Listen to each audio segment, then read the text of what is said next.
हंसराम जी और अमरजीत जी सर, आपको बहुत बहुत आभार और अभिनंदन मैं खेतड़ी की तरफ से करती हूँ कि ये पुरस्कार आप अपनी मेहनत से हमारे लिए लाए, लेकिन हम सबका सर गर्व से ऊंचा हुआ है कि हमारे खेतड़ी में ऐसे योग्य और होनहार शिक्षक हैं जो राज्य स्तर पर पुरस्कृत होते हैं और हमारे खेतड़ी के मान सम्मान को राजस्थान के पटल पर चमकाने में विश्वास रखते हैं। तो आपका बहुत बहुत अभिनंदन है, आपको बहुत बहुत बधाई है और बहुत बहुत शुभकामनाएं हैं।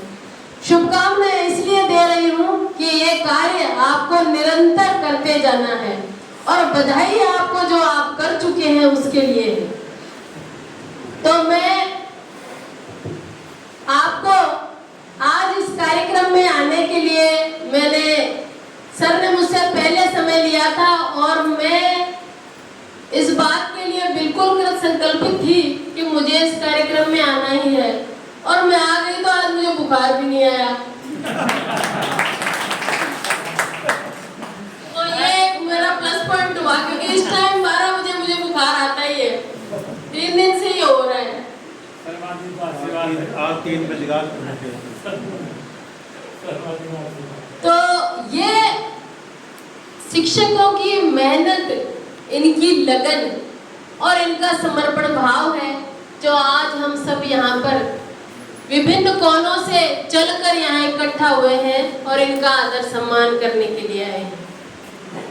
गुरुजनों की महत्ता हमारे पुराणों में, वेदों में इतनी अधिक है कि मुझे यहाँ शिक्षक वर्ग के बीच में बोलने की तो कतई आवश्यकता नहीं है, क्योंकि जो हम हैं वो हमारे शिक्षकों की देन है, हमारे गुरुजनों की देन है। किसी व्यक्ति के संस्कार और व्यवहार में उसके माता पिता, उसके स्कूल और शिक्षकों की महत्वपूर्ण भूमिका होती है और किसी भी व्यक्ति को देखकर आप बता सकते हैं कि इसकी शिक्षा दीक्षा किस प्रकार से हुई है।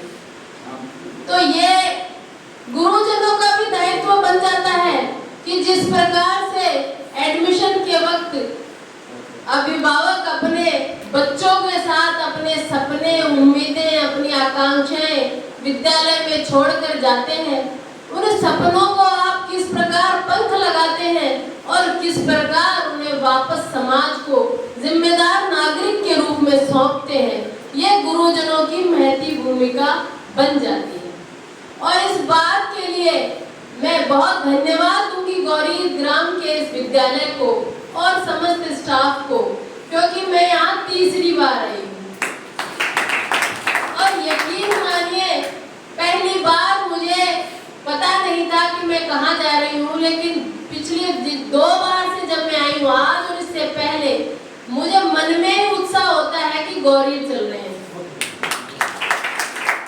तो इस प्रकार का सुंदर वातावरण, इस प्रकार का सामंजस्य, इस प्रकार का आप लोगों का समर्पण भाव, ये देखकर वैसे ही मन हर्षित हो जाता है।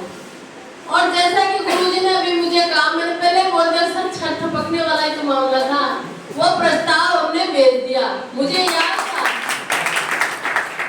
मैं यहाँ आने से पहले पूछ के आई थी विधायक जी को गौरी जा रही हूँ, वो भूलेंगे नहीं। इसके बाद क्या कहा था, आप मुझे बता दीजिए, तो बोले उनको कहना प्रस्ताव आपका भिजवा दिया है, अब राज्य सरकार जब भी उसके लिए बजट भेजती है आपको बजट मिल जाएगा। क्योंकि ऐसे विद्यालय के लिए अगर हम अपने प्रयत्नों से कुछ करते हैं तो ये हमारा सौभाग्य है, न कि आपका। और शिक्षा के लिए जितना महत्वपूर्ण योगदान, जितना काम आप कर रहे हैं, उसके आगे तो ये बिल्कुल नगण्य है। मैं चाहती हूँ कि आपका ये विद्यालय निरंतर इसी प्रकार से प्रगति करे, इसी प्रकार से ये विद्यालय, आपकी टीम, आपका टीम वर्क, इसको किसी की नजर ना लगे। तो ये मेरा खुद की ये सद्भावना है, विधायक जी की ये सद्भावना है, हमारा यही उद्देश्य है कम से कम जिस प्रकार से शिक्षा के क्षेत्र में हम जितना आगे बढ़ सकते हैं, जितने प्रतिमान अर्जित कर सकते हैं, उतने हम करें, क्योंकि आने वाला समय जिस प्रकार से हमारे प्रधानमंत्री जी ने हमें लक्ष्य दिया है विकसित भारत के लिए काम करने का, तो ये विकसित भारत हमारे या आपके और मेरी उम्र के लोगों के जितना काम नहीं आएगा, उतने हमारे बच्चों के काम आएगा। ये बहुत आगामी सोच है। 2047 तक न हम जिएंगे न मोदी जी जिएंगे, लेकिन इस वातावरण में, इस विकसित भारत में सांस लेने वाले हमारे नौनिहाल, इन्हें इस प्रकार के विद्यालय, इस प्रकार के शहर, इस प्रकार के गांव मिलने चाहिए कि ये विश्व के पटल पर अपने भारत को विश्व गुरु के रूप में सुशोभित करें। और इस बात के लिए हम सबको मिलकर प्रयत्न करने पड़ेंगे। हमें ये हमारे पुराणों में, वेदों में, हमारी सनातन संस्कृति से ये हमें सिखाया गया है कि हम अपने जीवन का मूल्यांकन या किसी भी व्यक्ति के जीवन का मूल्यांकन उसकी खुद की अर्जित संपत्ति या योग्यता के आधार पर नहीं करते हैं। ये पुराणों से, पुराने समय से और आज भी ये चरितार्थ है कि व्यक्ति ने चाहे कितने भी संपत्ति अर्जित की हो, जब तक उसने समाज के लिए कुछ नहीं किया तब तक उसका योगदान व्यर्थ है। हमारे इतिहास में ऐसे ऐसे लोगों के उदाहरण भरे पड़े हैं जिन्होंने अपने हड्डियों तक का दान समाज के लिए दिया है। उसके उन दानों के उपलक्ष्य में जो हम लोग कर रहे हैं वो तो बिल्कुल तुच्छ है, लेकिन फिर भी हमारे लिए वही ज्यादा है। मैडम ने जितना भी, राजवंती मैडम ने जितना भी सहयोग स्कूल के लिए दिया था वो आज की आवश्यकता है। आज किसी को हड्डियों की आवश्यकता नहीं है। स्कूलों को, किसी भी कॉलेज को या किसी भी सामाजिक संस्थान को धन की आवश्यकता है। और बहुत मेहनत से कमाया हुआ धन अगर किसी परमार्थ में काम में आता है तो व्यक्ति वो सदा सदा के लिए अमर हो जाता है। और मैडम ने धन का दान दिया है। आप विद्यालय स्टाफ ने, प्रिंसिपल सर ने और आपकी टीम ने, अमरजीत सर ने समय का दान दिया है। ये समय का दान जिस प्रकार से सर बता रहे हैं कि घर छोड़ के मैडम के भरोसे और उन्होंने स्कूल को समय दिया है, वो बहुत बड़ी बात है। उस समय जब कोरोना काल में व्यक्ति से डरने लगा था, उस समय आकर विद्यालय में काम करना और समर्पण भाव से विद्यालय की तरफ ही ध्यान रखना बहुत बड़ी बात है। और जैसा कि अंशराम सर ने अभी बताया कि रात भर जागकर उन्होंने कार्य किया और आज इस उपलब्धि तक पहुंचे हैं कि राज्य स्तर पर इनका सम्मान हो।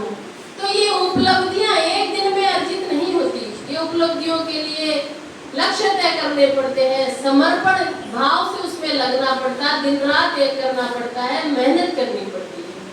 और जीवन में सफलता का एक ही मूल मंत्र है कि जो व्यक्ति अपने जिस काम में, जिस मुकाम पे खड़ा है उसमें जितनी मेहनत कर ले, उसके अगले कुछ सालों में उसका रिजल्ट उसके सामने, खुद के सामने आए ना आए, लेकिन समाज को उसकी जितने भी उसको उपयोगिता है वो समझ में आती है। मेहनत किया हुआ फल सदैव अपना रंग लाता है, उसके लिए धैर्य रखना पड़ता है। और इतने सुंदर कार्यक्रम में आपने मुझे बुलाया, मान सम्मान दिया, उसके लिए आपका बहुत बहुत धन्यवाद। एक बार पुणे में हंसराम जी गुरुजी और अमरजीत जी गुरुजी को बहुत बहुत, गुरुजी मैं गुरुजी ज्यादा बोलती हूँ, सर कम बोलती हूँ। सर मुझे लगता है कि मैं तो मतलब सर में ये बोलने का हो गया, लेकिन मैं रास्ते चलते आदमी को भी सर ही बोलती हूँ। सर रास्ता इधर से जाएगा कि इधर से जाएगा। गुरुजी एक ऐसा शब्द है जिसमें आत्मा से सम्मान का भाव आता है। तो मैं आपको पुनः बधाई देती हूँ कि आपने हमारे खेतरी का नाम वहाँ राज्य स्तर पर रोशन किया है और इस विद्यालय का नाम रोशन किया है। और शुभकामनाएं भी कि आगे आप निरंतर इसी प्रकार उन्नति करते रहे, प्रगति करते रहे। और जैसे कि अभी आपने सर बोला था कि राष्ट्रीय स्तर, हाँ विजेंद्र जी सर ने अभी बोला था कि राष्ट्रीय स्तर पर आपका नाम आना चाहिए, तो ये जिम्मेदारी भी आपको आधी आधी देख लेना, मैं भी यही बोल रही हूँ आपको। प्रयत्न करना, मेहनत करना अपने हाथ है, फल तो ईश्वर पे छोड़ ही देना चाहिए। तो आप सबने यहाँ मुझे बुलाया, मान सम्मान दिया, इसके लिए आपको बहुत बहुत धन्यवाद, बहुत बहुत आभार, अभिनंदन। जय हिंद, जय भारत।